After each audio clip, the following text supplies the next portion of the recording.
There's a famous story from Tom Petty's childhood in which a 10-year-old Tom sees Elvis shooting a movie near his hometown in Florida, takes one look at the glamorous Cadillac and the even more glamorous girls, and decides to become a rock star on the spot. I guess you could say Kendrick had a similar story, not as dazzling as Petty's, but definitely more magical. It was a Tuesday morning like any other in Compton, California. An 8-year-old Kendrick was skipping home from elementary school, his bright blue backpack swinging on his back with the rhythm of his skips. As he continued down the block, he picked up his pace, remembering that his dad was coming home early from work today to take him out to the Compton swap meet for a treat. "Pops, I'm home," Kendrick gleefully called out as he entered the quiet little house. His dad was lounging on the dusty burgundy armchair in the living room that was unofficially his chair. I guess you could call it the seat for the head of the household. The sliver of dried drool on his cheek told Kendrick he was enjoying a satisfying midday nap before he came home. "Kendrick, my boy, what's good? How was school?" he called out to Kendrick. "It was pretty good. We started our poetry unit in class today." Young Kendrick had a bit of a natural stutter in his speech. He especially had trouble with his P's. "Can we go out now to the swap meet? Please?" All right, Mr. Duckworth said as he groggily rose from the armchair he had gotten so comfortable in. He grabbed his leather jacket and some keys from the coffee table and moved to the door, already opening it partially. "You coming, son, or what?" Kendrick excitedly grasped his father's hand as they left out the front door. He could already taste the satisfyingly sloppy cheeseburgers from Tam's, already see the CD display at the store with the most recent Nas album. Little did Kendrick know that day, however, he'd find something much better than a cheeseburger from Tam's or Nas's latest album at the swap meet. After walking for what seemed like forever to a hyper 8-year-old, the Duckworths finally reached the musty old shopping complex known to all the residents of Compton as the swap meet. As the pair neared the venue, they could make out a large crowd. The swap meet was a popular hangout spot to Compton residents of all ages, but the swap meet was abnormally crowded considering it wasn't even the weekend. Suddenly, Kendrick's ears picked up music faintly playing in the distance. "The Order of Bards!" a middle-aged man huffed near Kendrick and his dad. "They're here! 2 of them! 2 wizards!" Kendrick's eyes widened. The Order of Bards! 2 of its members right here at the swap meet at an ordinary Tuesday morning. The Order was a group of famous musicians widely known to have supernatural powers that allowed them to write masterful lyrics and addicting melodies that enchanted the public and critics alike. No one knew where or when they got their powers, but as long as they were making #1 hits in the studio, no one really cared to know more about them.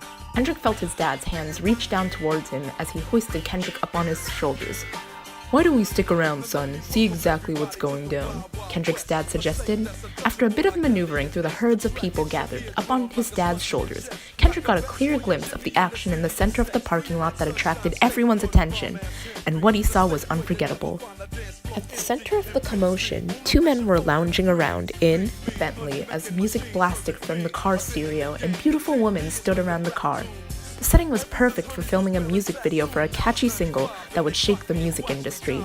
The 2 men weren't wearing anything extravagant, but they had a luxurious aura to them and were glowing in Kendrick's eyes. "This must be the presence wizards have," Kendrick thought to himself. "What, look! That's Dr. Abracadre and 2 Magic Pop, the 2 greatest wizards in the Order!" Kendrick's dad muttered under his breath. As Kendrick looked onto the music video filming in awe, something peculiar happened. Kendrick suddenly caught 2 Magic Pop's gaze, and the wizard winked at him. Kendrick dismissed this wink as being in his general direction, not specifically for him. But then he heard a voice in his head, a voice that was distinctly 2 Magic Pop. He's heard his voice enough on the songs he's released to recognize it in milliseconds. He was freestyle rapping, and Kendrick could make out all the lyrics, and this is what it sounded like. "What's good, dude? We've chosen you. We're out of luck and creative juice. We'll give you our talent you can't possibly lose. But the future of rap is up to you, huh?" The future of rap? Up to me? Kendrick's young mind couldn't begin to process what 2 Magic Pop told him telepathically. Anyways, he still couldn't help but think he was probably hallucinating from the excitement of seeing celebrities. There's no way 2 Magic Pop would actually be able to communicate telepathically. His powers weren't that strong, right? However, Kendrick's doubts subsided momentarily as he felt an exhilarating surge of power enter his body. His fingers tingled and his stomach felt fuzzy. "What's happening?" Kendrick thought apprehensively. The sensation settled down after a minute, and it was as if nothing happened. After that moment, 2 Magic Pac didn't make eye contact with him for the rest of the music video filming. But as Kendrick kept watching 2 Magic Pac and Dr. Abracadre film the song, he became more and more entranced. Imagine how great it would be if he was a rapper like that with magic powers, a nice Bentley and cute girls. That night, Kendrick dreamt that he was flying in the night sky in a bright red Cadillac with a bunch of platinum records in the back seat.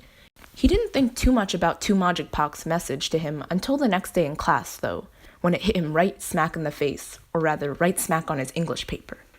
Kendrick's teacher was handing out blank sheets of paper for the kids to write poems on.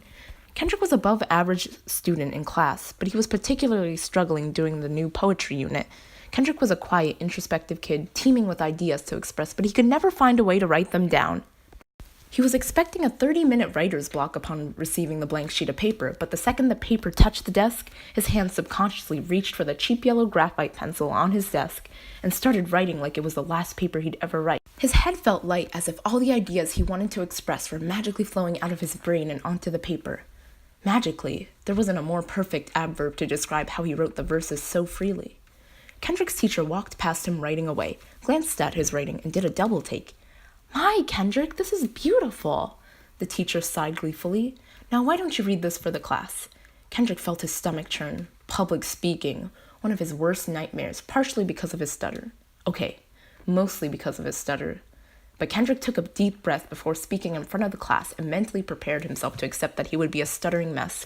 But the words came spilling out of his mouth before he knew it, and they didn't even sound half bad. In fact, his stutter was entirely disappearing, and his speech had a newfound rhythm as it entranced the other 8-year-olds listening.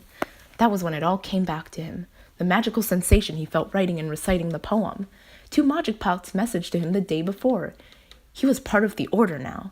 He was destined to become a great rapper, and the wizards gave him their blessing.